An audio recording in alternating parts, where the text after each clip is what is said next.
Hi everybody and welcome back to our channel. In this video, we are going to fix the issue when the camera not available error appears on an Android phone. So if you also want to fix it, you may start by following up this method. So let's get started. So we can restart our phone. We can hold the power button for that and look out for the restart option on your screen and confirm it up.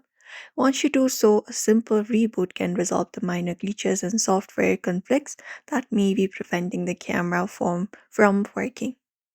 Also, if you're using any kind of application in the background, you can close that up, especially the ones that are using camera, because that may be conflicting with your main camera app. So you can close any recent application or open apps that might be using the camera, like social media or video apps.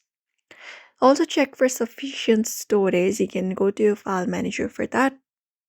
And from there, go to internal storage and look out for storage available. You can look out for analyze storage option. And from there, look out for the storage. And if there's not enough storage, you can clear out by uninstalling the unnecessary applications or folders and files from your device. Also clear the camera app's cache and data. Go to camera app and hold it up. And from there, you can go to the info section at the top and tap on it. Once you do so, you may just go over and scroll down and go to the option of storage and tap on it.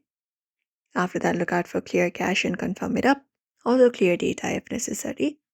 Also get permission for camera as well. Go to permissions and make sure you have allowed this camera permission. Tap on camera and ensure that is allowed.